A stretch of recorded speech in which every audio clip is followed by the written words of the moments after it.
In the last video, we talked about sort of the reasons behind test anxiety and the physiology of it and where it goes too far. So, it might be too much to call it solutions, but I think I have some helpful advice from a variety of perspectives that might be able to help you out. So, good news, there's a way out. Bad news is, I don't have all the answers. The good news is, you do. Bad news, that's going to take a fair bit of work and time on your part. But, good news, we'll end with the good news. It may not be as bad as you think. In other words, you may not have as far to go in terms of getting that anxiety level from panic to just good old-fashioned anxiety and stress as you might think. All right, so I kind of drew this as a range of possible emotions, the green being sort of our target zone in a way. So clearly we don't want to be panicked or feared, but also we don't want to just not care. If you come into a test not caring about anything, it's actually going to be difficult to do well. There's just no motivation to try. So we want our sort of anxiety, stress level to be somewhere moderate to just concerned, I guess. So if you're up in the severe anxiety stage, then you don't have that far to go to get into just a moderate level of anxiety where it can actually be manageable and somewhat helpful. For me, and everybody's going to be different, then I think mild anxiety or concern would be a more comfortable fit for me. I tend to work pretty calm and don't like to have a lot of emotional energy. It kind of saps me, and so my tolerance for this is a little bit lower. But some people just thrive under stressful situations, and so moderate or even severe anxiety might be okay for some people. But we definitely need to get people out of this sort of heart-racing, dry mouth, sweaty hands, forgetting everything stage. But if that's what you're feeling, then we just need to get to here. Our goal is not to get down here where we're just so uncaring that we would actually have a difficult time doing well on a test. So hopefully you don't have as far to go as you might have thought. Let's talk about some ways that we can actually move down this sort of scale of intensity and what you might do about it. And for that, we need to go back to that cognitive behavioral therapy model that I talked about in the last session. So back to our cognitive behavioral therapy triangle of thoughts, emotions, and behaviors. And I actually want to start with behaviors because they're probably the simplest to do. These are actions you can take that will influence the thoughts and therefore the emotions that you have and hopefully kind of clear up the brain. And if all you're trying to do is get from kind of moderate to mild anxiety in a small move, this alone may be enough. One of the easiest, deep breathing, it calms you down. There's something physiological that taps into what's going on in your body that influences both thoughts and emotions. Easiest thing to do by far, close your eyes, take a few deep breaths. Once you get the test, see if you can calm those emotions down. Other things you might do is exercise is always a good one. It's kind of the solution for everything, it seems. It gets some of those jitters out. Also, stretching, yoga, that sort of thing can overall decrease your stress. Maybe a little more appropriate for study time if you're really keyed up studying for the test rather than to get out your yoga mat during the test. But still kind of useful behaviors that you can implement pretty easily. Some other ones, massage would be a good one. If you get a friend to rub your shoulders before the test, that could work. Listening to music works.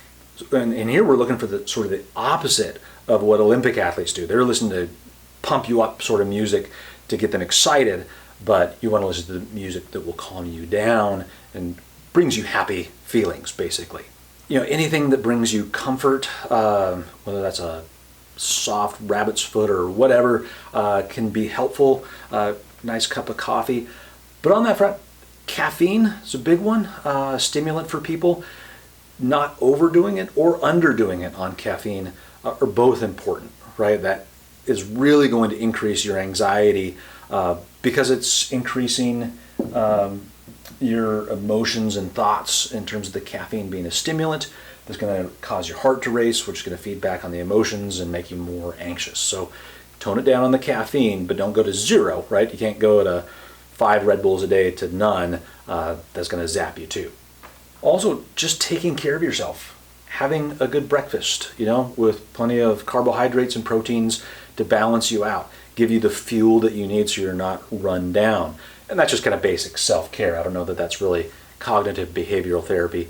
And one that I just recently learned about through my wife in a speaker she heard, cold.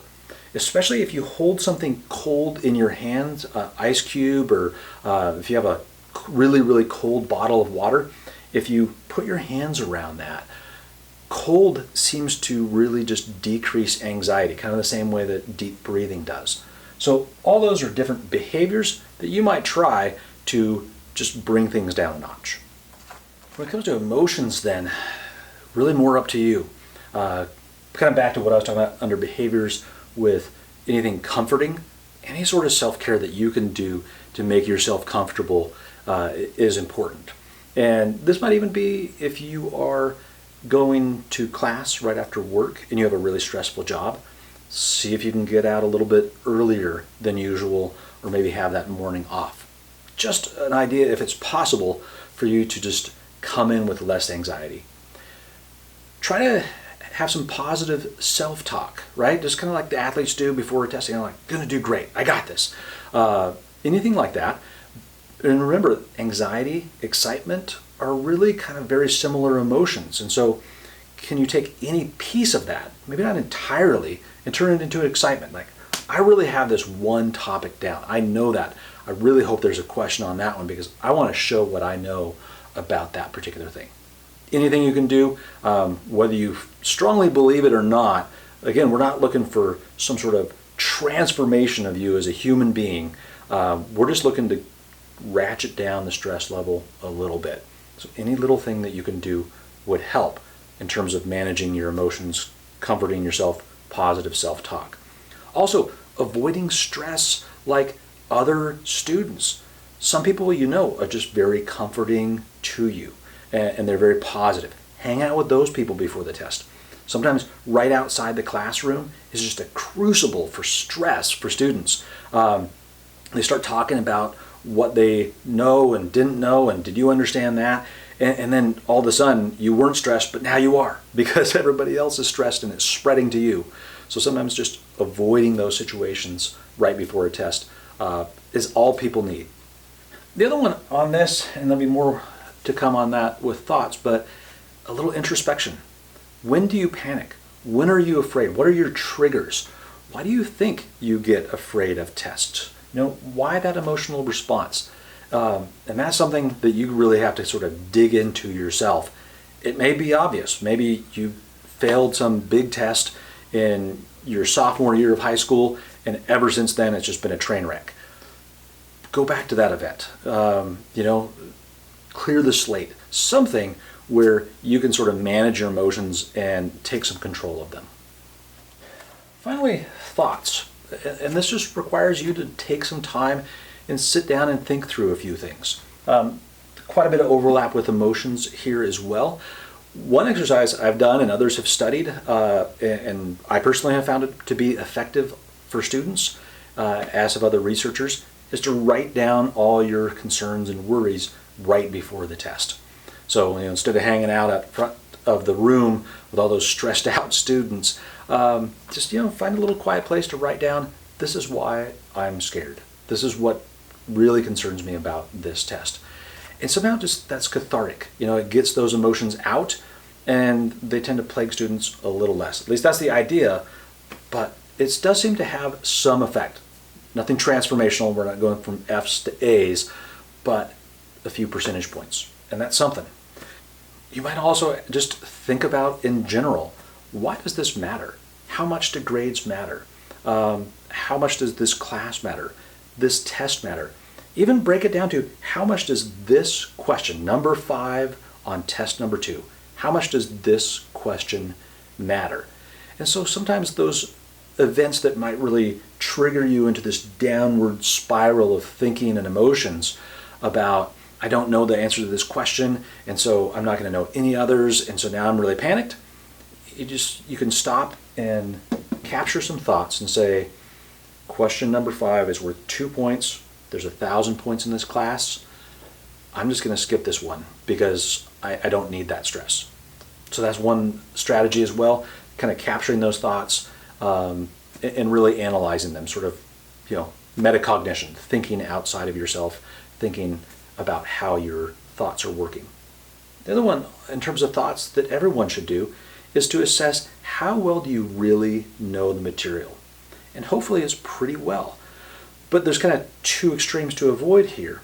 One is being really overconfident by coming in and assuming that because you did really well on a kind of easy quiz, that you really know this stuff, but now you're getting in a test situation where you're writing essays and having to analyze things. Well, that's a different situation. Have you shown yourself that you really understand the material well? You don't want to be overconfident and sort of underprepare, because that's going to zap you. You get the test, and then when you weren't worried, now suddenly you are. So that's kind of one thought trap to avoid, is overconfidence.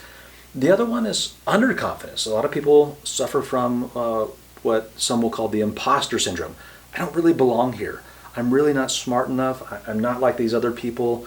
I'll never really be as analytical as they are. And so I just don't belong here. I feel like I just, don't ever get it.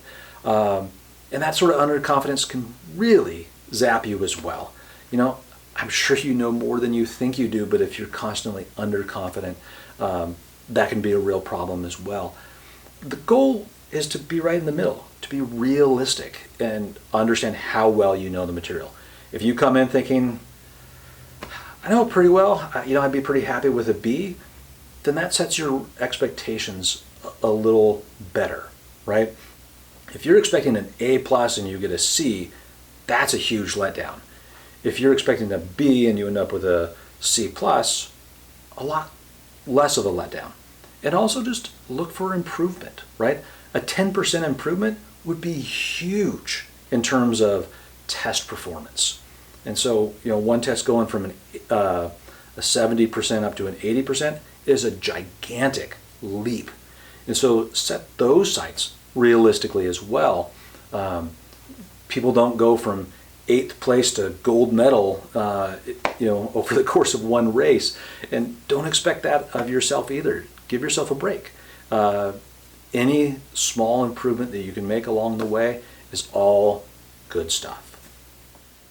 Well, hopefully that advice is helpful. Maybe you can pick 1 or 2 things. It's not easy, right? Learning's not easy, but we should always be adapting to new situations. A lot of times for people, this is just moving from high school up to college, and things were tougher than they expected. But you can adjust, right? You can change your approach to how you study and how you take tests and improve. But be kind to yourself. That's the key, right? Don't be too hard on yourself and give yourself anxiety. I think the test can do enough of that on its own, but don't let it defeat you. Good luck.